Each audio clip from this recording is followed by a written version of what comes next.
Assalamualaikum warahmatullahi wabarakatuh. Kita masuk pada materi selanjutnya yaitu zona subduksi. Pembahasan kali ini membahas tentang abstrak pendahuluan zona subduksi, subduksi dan batuan sekitarnya, pembentukan zona subduksi, dan fenomena pada zona subduksi.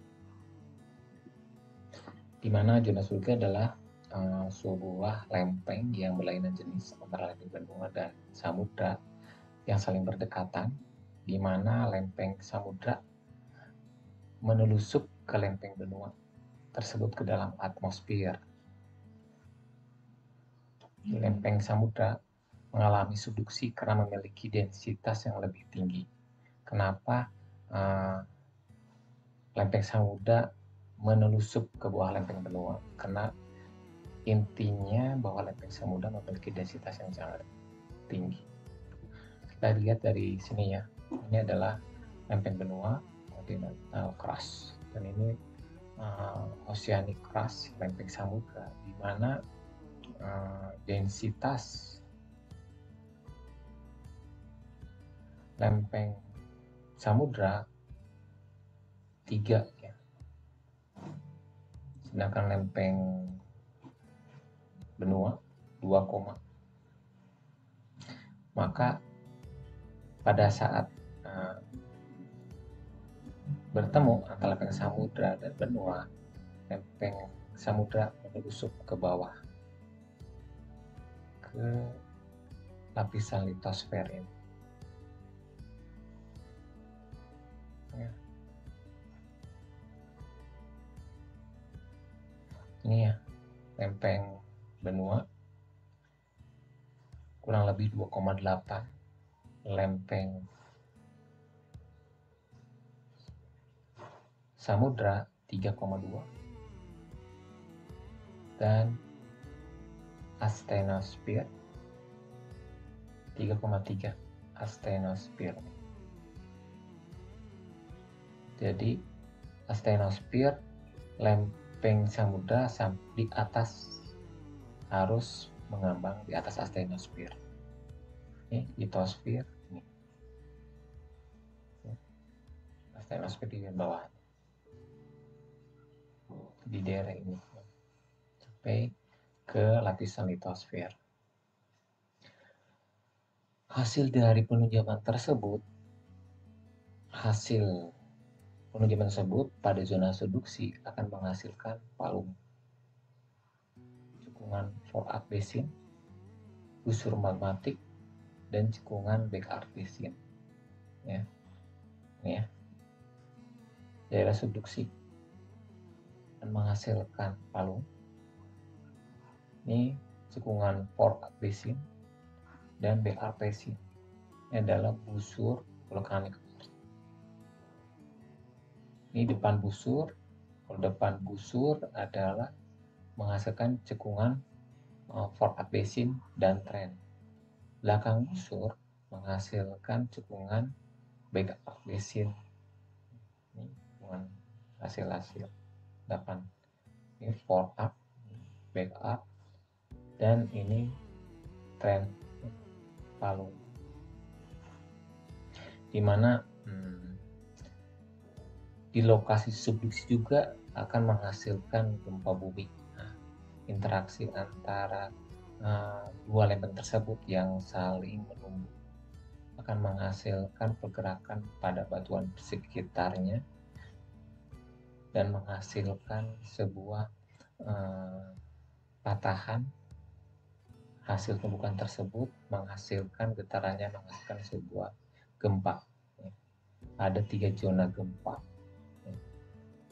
gempa dangkal, menengah, dan dalam, di mana zona ini dibagi, zona gempa tersebut dibagi berdasarkan dekat jauhnya ke permukaan. Jadi diartikan dekat dengan permukaan, ini ya menengah, dan ini jauh.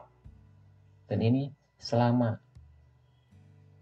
kerak samudra menyelusup ke bawah lempeng benua sampai ke litosfer ini menghasilkan sebuah pergerakan tersebut, menghasilkan level tersebut terjadi patahan-patahan batu yang ada di sekitar dan menghasilkan sebuah gempa.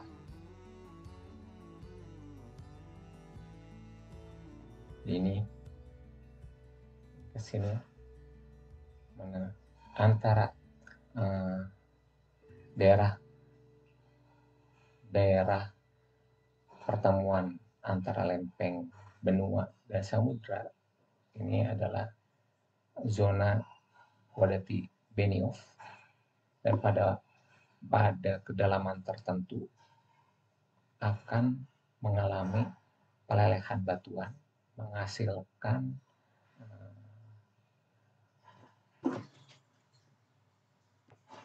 magma, kemudian tertransport ke atas, terkumpul di dapur magma.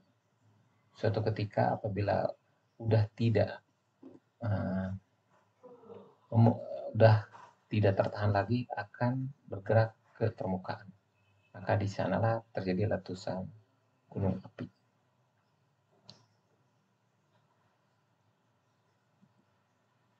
Ini tren daerah slide-nya, ini Benioff Geoff, ini magma artesin.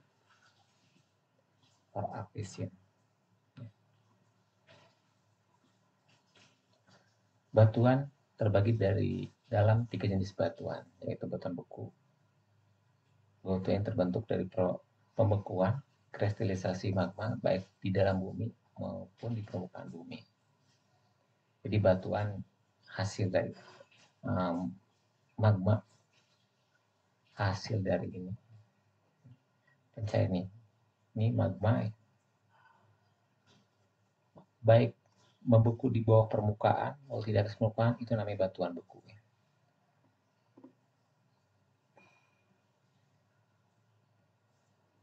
Batu yang terbentuk dari pembekuan kristalisasi dari magma baik di dalam bumi maupun di permukaan bumi.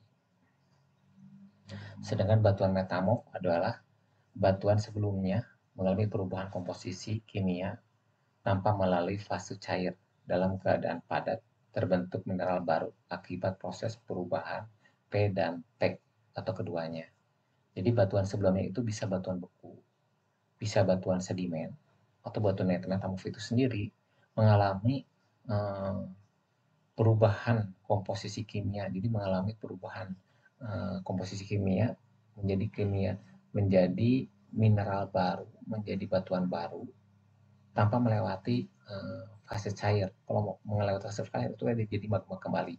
Itu kalau udah melewati fase cair, magma akan menghasilkan batuan beku. Tapi kalau batuan metamorf tersebut dengan tekanan atau temperatur atau keduanya mengalami perubahan pada batuan sebelumnya, baik batuan beku, batuan sedimen, menghasilkan mineral baru, batuan baru, itu yang dinamakan batuan metamorf. Sedangkan batuan sedimen adalah hasil rombakan batuan sebelumnya, baik batuan beku, metamorf, sedimen yang sebelumnya mengalami rombakan di suatu tempat, terus ditransportasikan dan diendapkan dengan cara proses kimiawi, mekanik, atau organik, kemudian diendapkan di suatu tempat, terus kompaksi, keras, dan rata-rata memiliki sifat tekstur berlapis. Ya, ini adalah batuan sedimen. Dari hasil rombakan di tempat tertentu, terus tertransportasi, diendapkan di suatu tempat. Prosesnya itu, tertransportasi itu bisa lewat mekanik, kimiawi, atau organik. Kemudian diendapkan di suatu tempat, kompak, itu mengalami pemadatan, keras, dan biasanya berlapis. Gitu. Apa itu magma? Definisinya, cairan silikat pijar yang terbentuk alami, ya, 900 sampai 1100 derajat Celcius, terbentuk di kerak bumi bagian bawah atau upper mantle. Jadi ini ya, yang penting terbentuk secara alamiah, bukan oleh tangan manusia. Kan banyak peleburan biji besi itu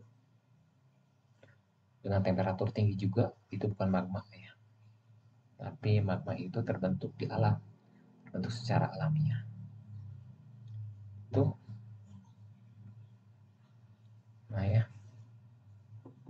batuan-batuan di sekitar zona subduksi biasanya ini adalah magma itu sendiri, hasil peleburan pencairan di zona Benioff ya, melting, cair, terus bergerak ke sini dan ini membeku. Inilah namanya batuan beku ya. Di daerah sekitar ini batuan ini udah beku, terus mengalami temperatur ya, karena dekat dengan dapur magma, maka batuan di sini mengalami perubahan. Ini dinamakan batuan metamorf. Ya. Terus batuan ini juga batuan ya, batuan karena kedalaman yang cukup dalam, memiliki P yang tinggi juga dan berubah juga ya. Ini menghasilkan batuan metamorf juga di sini. Ya. Terus batuan yang ada di permukaan ya, di permukaan mengalami rombakan, erosi, tertransportasi di cekungan ya. Misalnya di sini, di sini, di sini. Terus batuan tersebut kompaksi, padat, dan biasanya berlapis. Ini namanya batuan sedimen. Batuan sedimen bisa dari gunung sampai laut. Jadi pendapannya bisa di sungai ini, di sini, di danau di sini, di muara sungai sini, di daerah dataran ini, di lepas pantai, di pantai, di tren, lalu di sini bisa semua terjadi.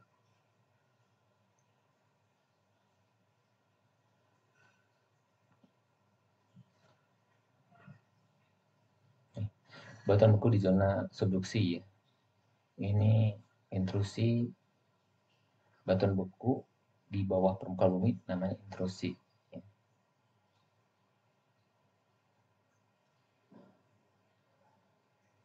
Batuan ini intrusi dapat kita mengenal ya, semakin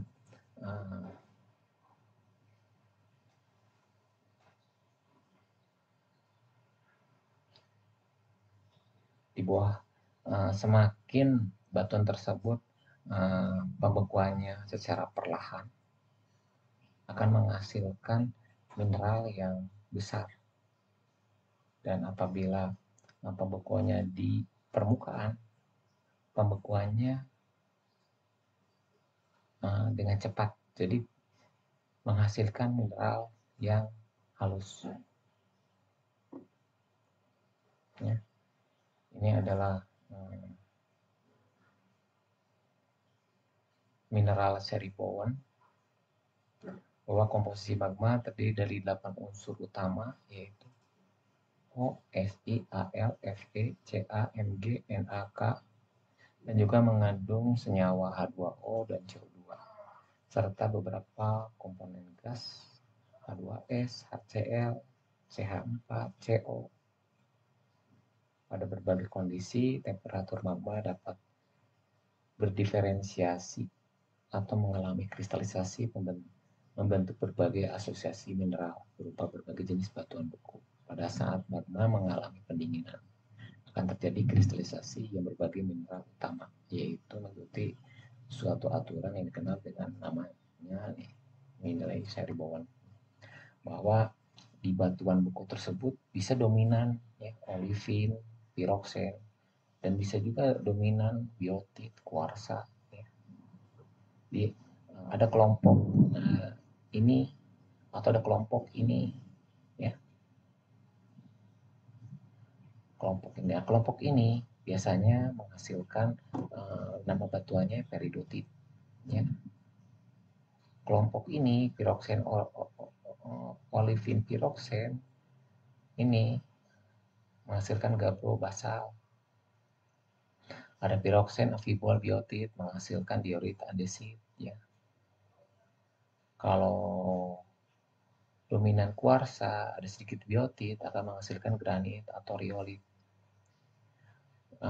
Granit ini adalah kristalnya besar, riolit kristalnya halus. Diorit sama juga kristalnya besar, andesit kristalnya halus, gabro besar, basal halus ya, peridotit. Ini kenapa ada kasar halusnya, tergantung pembukanya di mana. Bahwa semakin pembukanya di bawah permukaan, pembukanya lambat, itu menghasilkan kristal-kristal yang cukup besar, granit, diorit, gabro. Apabila pembekuannya cepat di permukaan atau dekat permukaan, menghasilkan kristal yang halus, akan menghasilkan batuan bekunya riolit, andesit, basal ya. Itu batuan beku berdasarkan genesa atau tempat pembentukannya dapat dibedakan di dua kelompok tadi ya. Nah, ada yang namanya batuan beku intrusi dan batuan beku ekstrusi. Apa itu intrusi? Ada dua ya. Batuan beku intrusi adalah batuan beku yang membekunya di dalam bumi, di bawah permukaan, menghasilkan dua jenis intrusi tersebut ya, ipabisal dan plutonik. Kalau ipabisal, batuan beku yang membekunya di dalam bumi namun dangkal dekat permukaan, tapi tetap di bawah permukaan bumi. Sedangkan plutonik, batuan beku yang membeku jauh di bawah permukaan bumi ya. Inilah yang menghasilkan plutonik ini, menghasilkan mineral yang kasar. Ini agak kasar dan agak halus. Ini yang ekstrusi di permukaan, pembekuannya cepat ya, menghasilkan tidak bisa membangun kristal secara sempurna sehingga menghasilkan sebuah karena pembekuannya cepat menghasilkan kristal-kristal yang cukup halus ya, bahkan menghasilkan gelas di sini ya, tidak menghasilkan sebuah kristal. Jadi batuan beku ekstrusi, batuan beku yang membekuannya di permukaan, di dekat permukaan bumi, dia menghasilkan batuan beku vulkanik, namanya batuan beku vulkanik. Itu batuan metamorf di sekitar zona subduksi. Ini adalah daerah subduksi. Ini daerah lempeng benua, lempeng samudra. Nah, kalau ini akibat tekanan, ya, tekanan, batuan-batuan di sini akan menghasilkan, contohnya mikaskis. Ya. Kalau di sini tekanan dan temperatur ya, menghasilkan metamorf, eklogit. Sedangkan ini adalah batuan yang dekat dengan dapur magma ya, tapi tidak mengalami pencairan, akan menghasilkan batuan metamorf hornfels sepertinya, dekat-dekat dapur magma. Dari sinilah akan menghasilkan batuan hornfels. Sedangkan di sini ini tekanannya cukup tinggi, tertekan, pengaruh temperatur jauh, ini akan menghasilkan blue sky ya. Ini juga pembentukannya dari batuan sedimen di sekitar ini. Gitu ya. Ini adalah menghasilkan metamorf blue sky. Di sini ya, tekanannya tidak terlalu besar, temperatur agak jauh juga, menghasilkan mikaskis. Ini tekanannya tinggi, temperaturnya dipengaruhi juga. Ini adalah menghasilkan eklogit. Kalau ini hanya temperatur ya, hornfels gitu.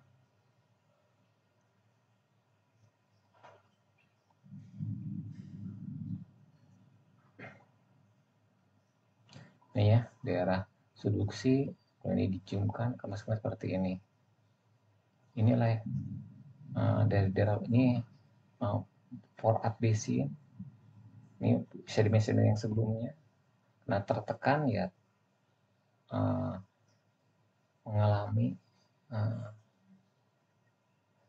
tersesarkan, terangkat ke atas.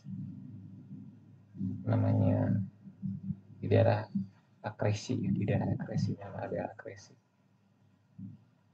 Nah, dari sini kalau di hasilnya batuan tersebut seperti ini, lipatan-lipatan tersesatkan. Itu atau daerah ini, di daerah akresi, di daerah sini. Terus ini Forat Basin, daerah ini ya. Forat Basinnya ini daerah vulkanik artnya, ini Forat Basinnya di daerah akresi.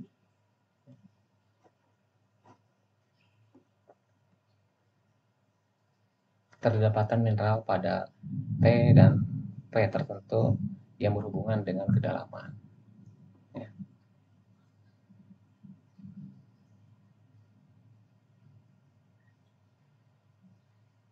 Ini aduh, masuk sini. Nah, daerah ini. Oh, daerah ini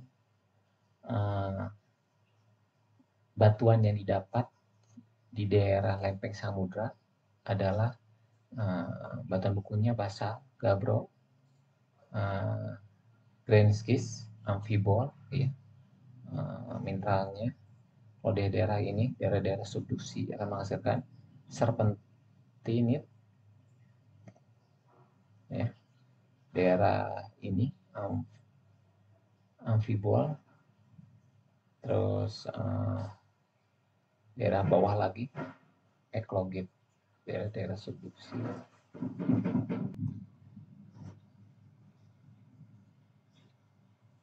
Di daerah ini amphibol, eklogit, ada daerah mengalami melting magma ke permukaan di volcanic arc, biasanya menghasilkan island arc, ya. Polite series. Nih. Proses pembentukan magma pada zona subduksi. Nih. Ini tertekan daerah kedalaman tertentu menghasilkan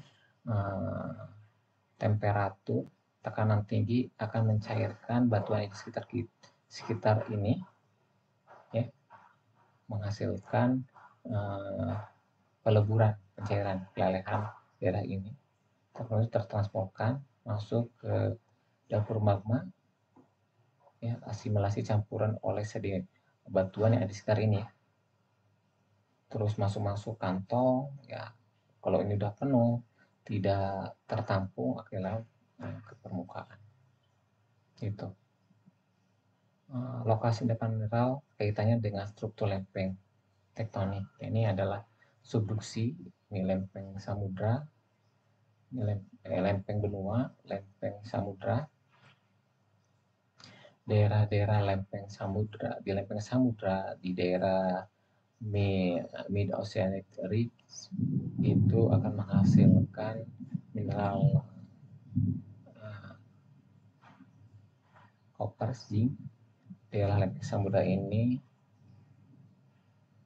nikel, kobalt, manganis. Daerah ini krom, ya. Di ini lead, zinc, copper. Daerah ini magmatic parts, ya. Copper, gold, silver, tin, lead, mercury, molybdenum. Daerah back arc basin biasanya mengandung endapan copper, zinc, gold, kromium. Daerah tengah lempeng benua menghasilkan tin, ya, kapal, bismut, tungsten, ya. Ini jadi kalau contohnya ini, ya, kalau gold, zinc di daerah ini adalah hasil endapan placer, ya. Endapan batan ini terendapkan di sini. Kalau ini mineralnya kena hasil magma yang bergerak ke atas ya. Di proses-proses tersebut menghasilkan, kalau hidrotermal ya di situ menghasilkan emas ya. Beberapa proses lainnya menghasilkan mineral lainnya. Ini endapan-endapan ke sini juga menghasilkan ini. Itu. Ini pembentukan zona subduksi. Island arc ya, terus ini subduksi akan habiskan lempeng samudranya sehingga menghasilkan sebuah tumbukan antara lempeng benua dan benua karena densitasnya sama, saling menguatkan, tidak ada yang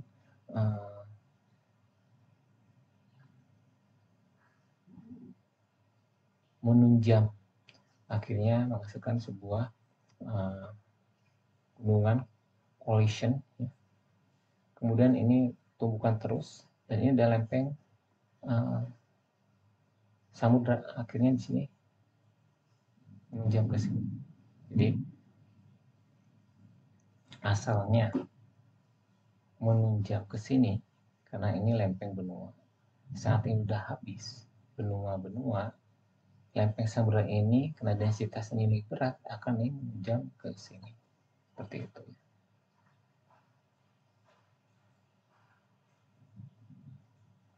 Ya, lempeng samudra akan mensubduksi hingga terhalangi jamet oleh lempeng benua. Karena terhalang ya ini akan menghasilkan subduksi baru ke arah sini. Apakah yang dapat dijadikan setelah terjadi subduksi? Ya, yang bisa dijadikan terjadi bukti adanya subduksi ya ternyata salah satunya mountain belt, hard rock ya, dan ophiolite. Ini ada 3 rangkaian batuan beku ya. Terus mountain belt buat Sumatera, Jawa, itu mountain belt ya. Dan dari situ juga arah batuan beku dari situ dan beberapa tempat ophiolite ya. Ini ciri adanya subduksi di daerah tersebut.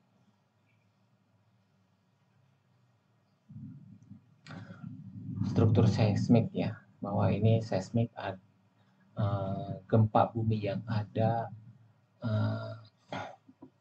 dibagi 3 zona, yaitu gempa bumi dangkal kedalamannya di bawah 70, menengah, gempa bumi dan kedalamannya 70 sampai 300 km dengan permukaan, sedangkan kedalamannya di atas 300 km itu adalah gempa bumi yang dalam.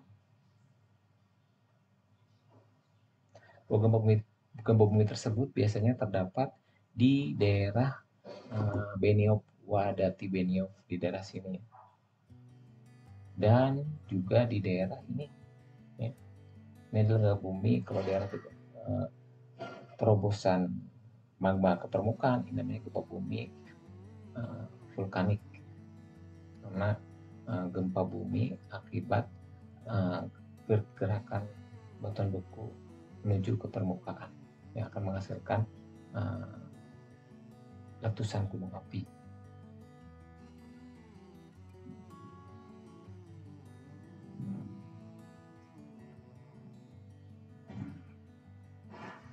Gempa bumi yang ada di muka bumi yang direkam pada tahun 75 sampai 1995 ya. Ini adalah, dan ini penyebarannya sesuai batas lempeng. Ini batas lempeng samudra daerah Divergen Mid Oceanic Ridge ini samudra menghasilkan warna ini gempa bumi dangkal. Sedangkan daerah subduksi ini memiliki gempa bumi dangkal sampai dalam ini, dangkal, menengah, sampai dalam merah ini. Kenapa? Jadi daerah subduksi ini. Kenapa ini? Di sini dangkal, ini dalam. Kita kembali lagi ke ini ya. Ini kan lokasi pertemuan lempeng samudra benua ya. Ini masih ada dangkal. Kalau dalam di sini jauh dari pertemuan ini, tren ini, sehingga di dalam maka menghasilkan ini ya, pertemuan lempeng samudra benua di sini trennya ya, akan menghasilkan ke bawah bumi dangkal. Semakin jauh dari Palu menghasilkan atau pertemuan antara lempeng samudra benua akan menghasilkan ke bawah bumi yang dalam. Di daerah subduksi lengkap ya dari dangkal sampai dalam. Sedangkan daerah divergen dan lain itu atau sesar berpapasan di sini juga ini menghasilkan gempa bumi dangkal.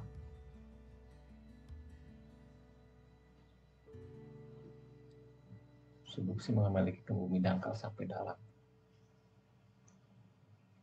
Okay.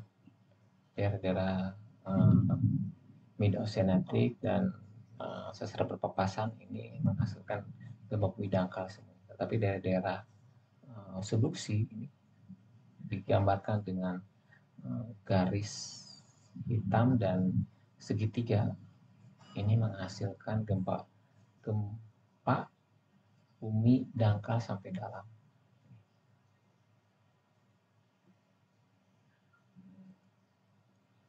Dari Indonesia juga nih kan, Indonesia nih, daerah subduksinya ya, ini menghasilkan gempa bumi. Di daerah ini gempa buminya dangkal, ini menengah, ada di sini dalam, dari dalam, jauh dari batas subduksi, ini kan menghasilkan gempa bumi dalam. Di Kepulauan Indonesia merupakan busur kepulauan akibat subduksi yang terjadi di mana zona subduksi paralel atau sejajar dengan jalur vulkanik dan jalur gempa bumi di paralel. Ini jalur subduksi, jalur gempa bumi, dan jalur vulkanik ini kan sejajar. Palu itu beberapa tipe gempa pada zona subduksi. Ini misalkan dari ini daerah-daerah yang akan menghasilkan gempa. Di sini gempa sesar normal, daerah sini jarang, tapi besar. Contohnya di Sanriku, Red Island, Indonesia. Kalau di sini bedding, gempa bumi bedding, jarang dan kecil. Di sini gempa bumi kecil juga. Di sini Great Thrust Quake sering terjadi di daerah sini. Contohnya di Chili, Alaska. Kalau di daerah sini gempa sedang di near slab top atau primary down deep tension. Kalau di sini yang di dalam ini zona seismik dalam, salah satu sisi atau keduanya ya, primary down deep compression atau deep may very considerable. Ini daerah-daerah zona seismik dalam. Distribusi seismik pada berbagai kedalaman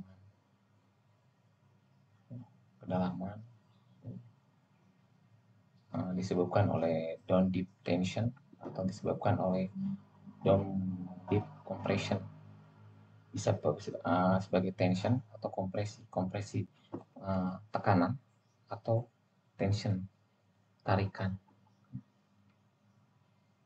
menghasilkan gempa bumi. Berbagai pemetaan lempeng subduksi dan menentukan kedalaman gempa.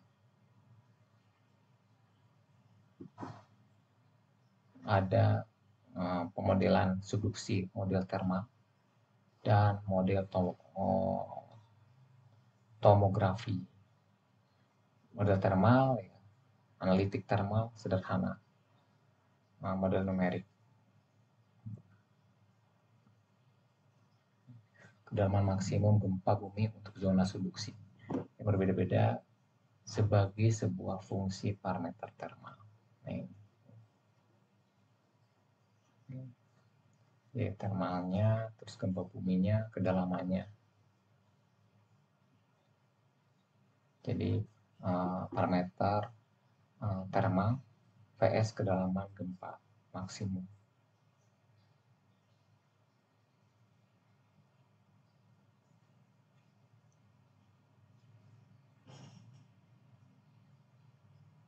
Ini rumusnya.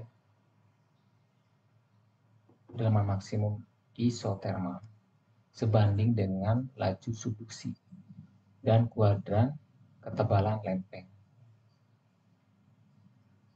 menyebabkan subduksi lebih cepat atau lempeng menunjaman lebih tebal, memungkinkan material menunjuk ke tempat yang lebih dalam sebelum panas naik. Bila diasumsikan kuadrat ketebalan lempeng sebanding dengan umurnya,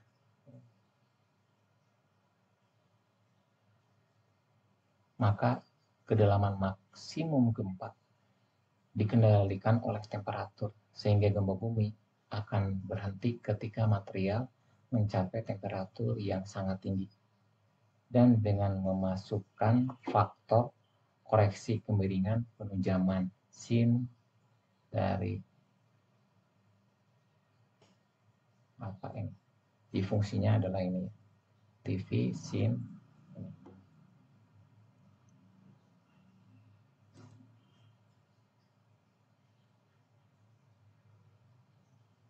Ini adalah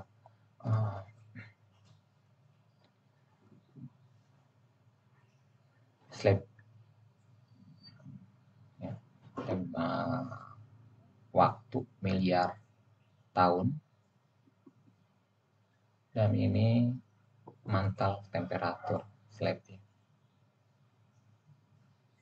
Faktor bahwa gempa bumi berhenti bukan berarti lempeng subduksi mencapai keseimbangan dengan mantel di sekelilingnya. Jadi gempa bumi berhenti bukan berarti lempeng subduksi seimbang, tidak, tetap subduksi tetap berlangsung, ya.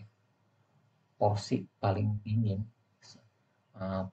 dingin sekitar setengah temperatur mantel dalam waktu 10 juta tahun, yaitu waktu yang diperlukan oleh slab subduksi mencapai kedalaman 660 km. Tidak ada alasan untuk lempeng subduksi untuk tidak menembus mantel lebih bawah lagi. Jadi lempeng tersebut tidak akan masuk ke mantel, ya, karena lihat dari densitasnya juga. Apabila lempeng subduksi turun ke dalam mantel yang lebih dalam dengan laju yang sama, akan ditahan suatu anomali termal yang signifikan pada perbatasan inti mantel, laju penurunan akibat besaran viskositas mantel yang lebih bawah. Model numerik, model alternatif, asumsi model analitik adalah isotermal, padahal semakin dalam temperatur mantel semakin tinggi. Besarnya panas akibat gesekan pada bagian atas lempeng subduksi sulit diperkirakan. Besar viskositas mantel susah dikontrol. Mengeksplorasi berbagai temperatur bervariasi di antara zona subduksi.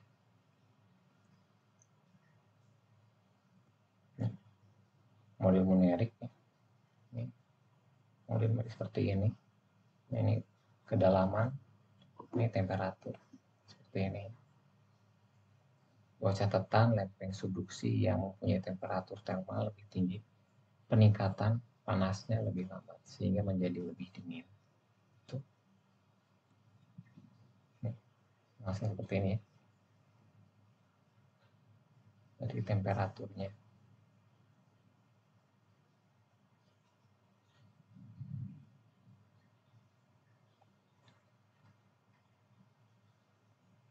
Model tomografi seismik di koreksi atas perhitungan pada model thermal diuji menggunakan dua set data seismologi, yaitu lokasi gempa dan kecepatan seismik.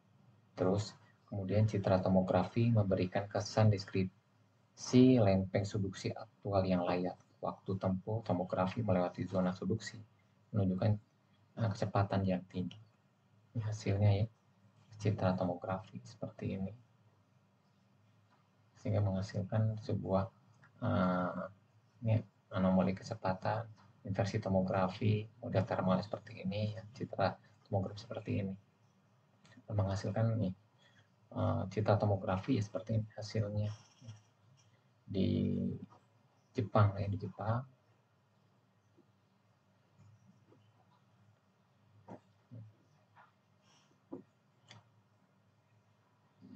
Nih gempa bumi di sini akan terekam di sini, di sini. Terus banyak rekaman tersebut akan menghasilkan sebuah rekam. Kalau ada batuan yang berbeda di sini ya terekam dari hasil gempa bumi yang terekam di sini. Akan menghasilkan sebuah citra tomografi seperti ini. Ini daerah-daerah, ini daerah subduksi. Ini daerah-daerah subduksi ini. Jadi cross section under North America, lokasinya di sini. Jadi daerah yang hijau ini adalah daerah slab-nya, daerah subduksinya. Perbedaan dalam bentuk distribusi dan mekanisme gempa disebabkan antara lain. Kemungkinan pertama, gempa terjadi sekitar permukaan slab disebabkan oleh gaya berat sendiri. Pada kedalaman tersebut, pertemuan dengan mantel bawah yang lebih kuat menyebabkan kompresi down dip. Kemungkinan kedua, perubahan fase mineral yang terjadi pada kedalaman berbeda pada slab yang dingin daripada mantel di sekitarnya. Ini adalah perbedaan-perbedaan yang terjadi akibat mekanisme gempa. Gaya-gaya pada subduksi ya dikendalikan oleh gaya apung, tidak selalu akibat kompresi pada stretch. Ini slide bahwa daerah subduksi bisa landai dan bisa curam, tergantung juga ya ini, dan juga arah subduksinya ya. Contohnya kalau yang arah subduksinya tegak lurus, contohnya Hindia, Samudra Hindia menujam Jawa, itu kan tegak lurus, akan menghasilkan tunjaman yang cukup curam dibandingkan Samudra Hindia menujam Sumatera miring, akan menghasilkan subduksi yang landai, sehingga menghasilkan kepulauan di depan busur wall art, volcanic art. Jadi ada Mentawai, Nias, ya, pulau-pulau ini. Sedangkan di Jawa tidak ada ya, karena hasil tunjamannya curam. Itu ini gaya pengendali dari subduksi. Ini arah-arahnya.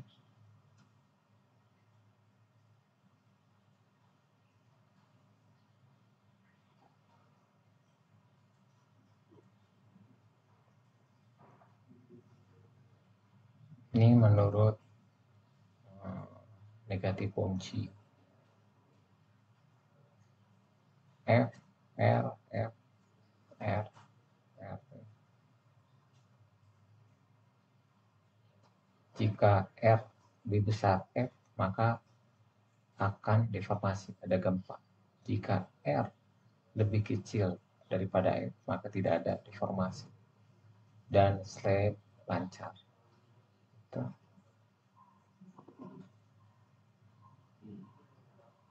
Ini slab subduksi. Ini mudah ya. Subduksinya masih di sini. Dan di tension. Sedangkan di sini udah menuju ke bawah, tua, dan deep compression. Ada tekanan di bawah. Ini high strength, ini low strength di sini. High udah tertekan di sini.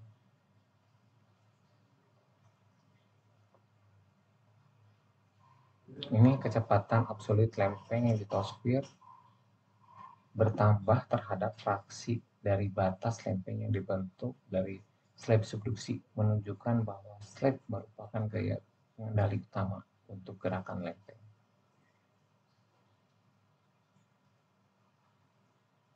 Ini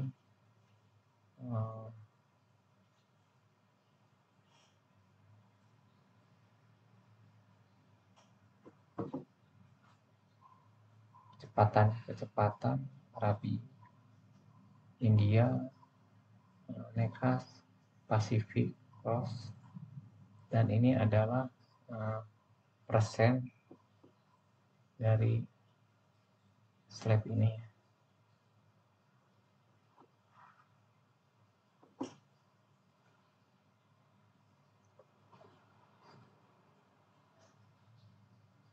Ini adalah zona-zona batas subduksi yang sebelum subduksi sekarang daerah ini.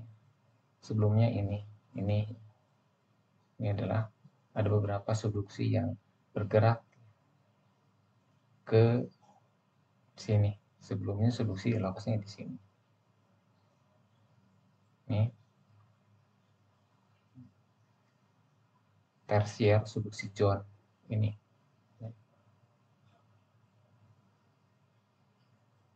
Ini Cretaceous subduksi zone. Ini kalau ini Cretaceous magmatic arc yang ininya. Kalau yang ini Trias Jurassic magmatic arc. Yang ini adalah Permian subduksi zone. Yang ini dan yang ini adalah Permian magmatic arc. Ini berdasarkan pemaparan dari Katiri. Lihat dari penampangnya ya ini. Pada zaman Trias ya Jura Trias ini subduksi dari sini Jura di sini, karbon di sini, Cretaceous ini Cretaceous ini, Tersier ini. Sekarang ya ini. Ini adalah penampang A sampai A aksen. Jalur subduksi berkembang semakin mudah ke arah barat daya selatan dengan arah utara dan ke arah barat daya selatan, dan arah utara.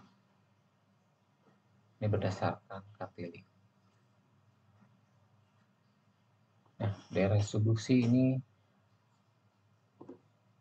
ya ring of fire,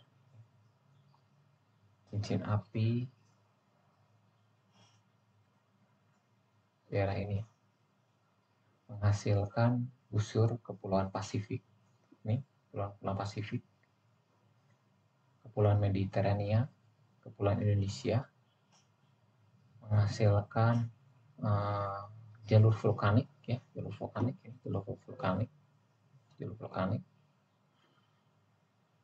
dan jalur gempa. Jadi ada 3 ya fenomena subduksi akan menghasilkan busur kepulauan, jalur vulkanik dan jalur gempa. gempanya cukup besar ya di daerah subduksi. Daerah subduksi itu memiliki high velocity content, relatif high silika, ya, menghasilkan silika, terus eksplosif, letusnya cukup tinggi. Jadi lontaran ke atasnya tinggi ya. Beda dengan di Hawaii. Hawaii kan di letusan gunung di lempeng samudra mengalir ya, ke permukaan. Kalau eksplosif tersebut batuan itu terlontarkan ke atas. Kenapa? Karena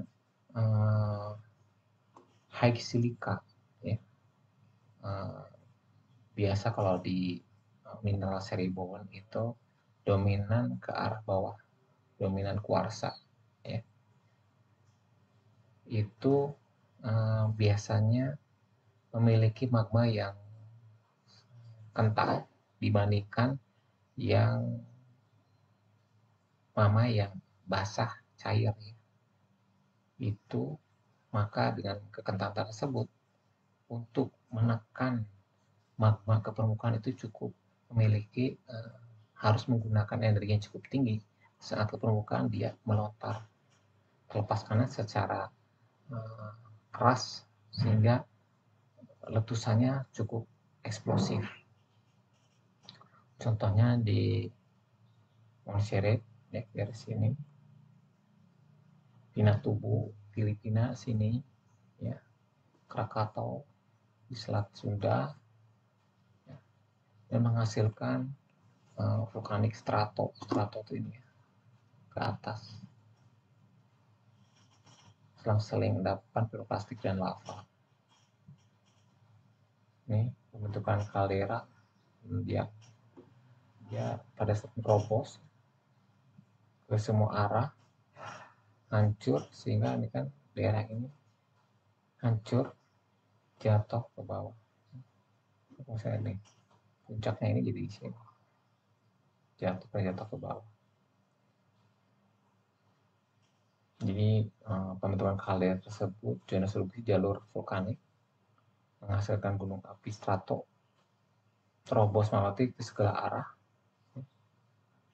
Letusan yang sangat dahsyat menghancurkan dinding di sekitar ini dan runtuh ke bawah sehingga menghasilkan sebuah kaldera. Nih, visual gempa bumi. Jadi karena daerah subduksi itu tektoniknya cukup aktif dan menghasilkan sebuah gempa. Ini jalan masih lurus, ada pagar ya. Kemudian karena tertekan, ini pagarnya mulai melengkung, jalan juga mulai melengkung. Batas elastisnya sudah melewati batas sehingga daerah ini terpatahkan, menghasilkan sebuah patahan.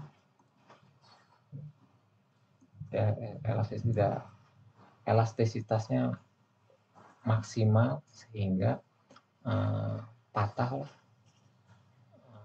lapisan batuan ini sehingga menghasilkan patahan batu tersebut menghasilkan getaran, menghasilkan sesar ini akan menghasilkan getarannya berupa gempa bumi. Ini gempa bumi tektonik disebabkan oleh pergerakan perlepasan tenaga yang terjadi karena pergeseran lempeng plate tektonik seperti layaknya gelang karet ditarik dan dilepas dengan tiba-tiba sehingga bergetar.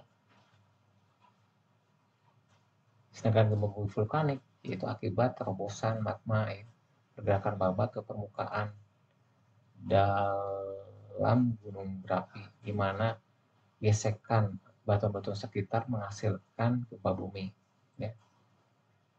Makanya kalau letusan gunung api bisa diprediksi karena menghasilkan gempa vulkanik.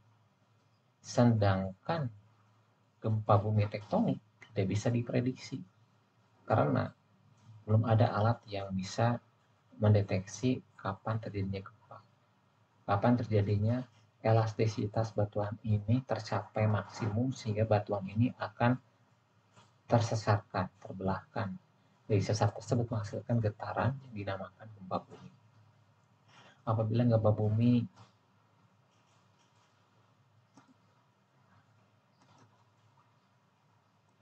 gempa bumi terjadi di dekat laut atau di laut di bawah permukaan akan menghasilkan namanya tsunami ya. Jadi tsunami adalah gempa bumi di dekat pertemuan lempeng benua samudra ya, dan patahnya tersebut berada di bawah permukaan laut sehingga akan menggetarkan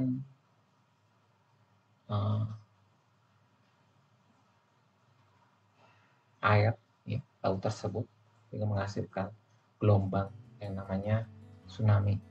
Contohnya ini ya, tsunami 2004 ya, yang berada di flat Samudra Hindia menunjam lempeng Eurasia, Sumatera, dan di daerah lempeng samudranya patah. Patah ini kan mengalami masa air ada perubahan ya, turun ke bawah. Sedangkan di daerah ini masih ke atas, harusnya sebuah gelombang. Ya. Pertama gelombangnya landai,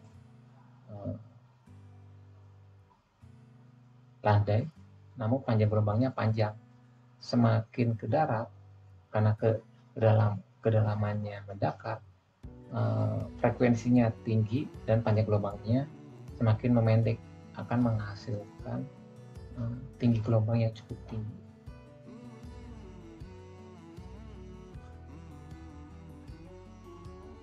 Di atas 30 meter maka akan menghasilkan gelombang tsunami yang terjadi di Aceh tahun 2004.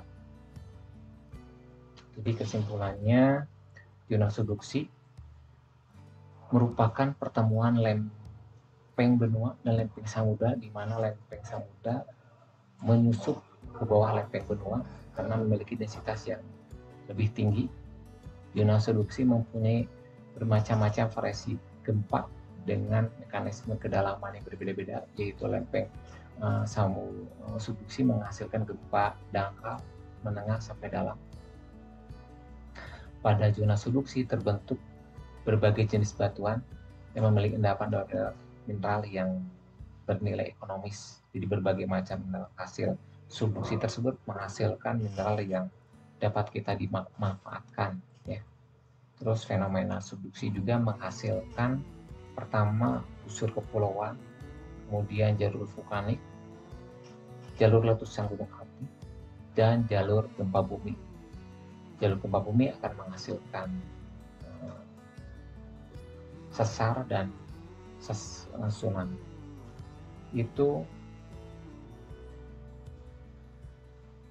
materi subduksi kali ini. Mudah-mudahan bisa dimengerti. Wassalamualaikum warahmatullahi wabarakatuh.